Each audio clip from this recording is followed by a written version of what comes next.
नमस्ते शरण्ये शिवे शानुकंपे। नमस्ते जगद्व्यापिके विश्वरूपे। नमस्ते जगद्वन्द्यपादारविन्दे। नमस्ते जगत्तारिणी त्राहि दुर्गे।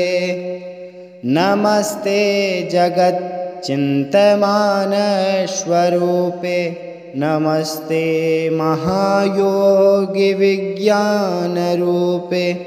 नमस्ते नमस्ते सदानन्दरूपे। नमस्ते जगत्तारिणी त्राहि दुर्गे। अनाथस्य दीनस्य तृष्णातुरस्य भयार्तस्य भीतस्य बद्धस्य जन्तोः त्वमेका गतिर्देवि निस्तारकर्त्री। नमस्ते जगत्तारिणी त्राहि दुर्गे।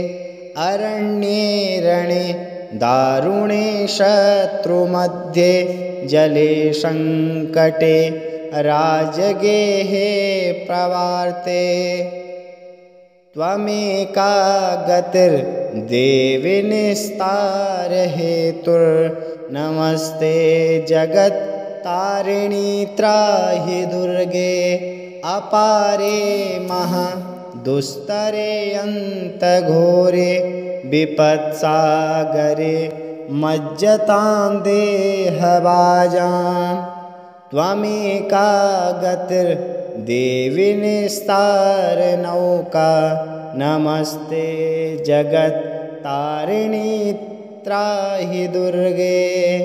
नमश्चण्डिके चण्डदोर्दण्डलीला समुत्खण्डिता खण्डलाशेषशत्रोः त्वमेका गतिर्विघ्नसन्दोहहर्त्री। नमस्ते जगत्तारिणी त्राहि दुर्गे।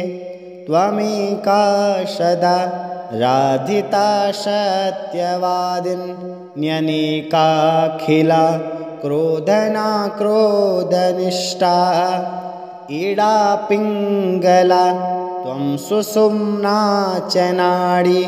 नमस्ते जगत्तारिणी त्राहि दुर्गे।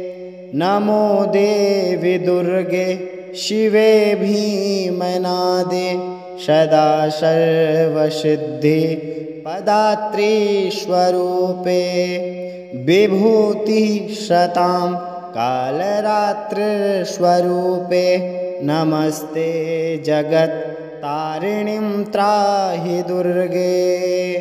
शरणमसि सुराणां सिद्धविद्याधराणां मुनिमनुजपशूनां दस्युभिस्त्रासितानां नृपतिगृहगतानां व्याधिविपीडितानां त्वमसि शरणमेकां देवि दुर्गे प्रसीद।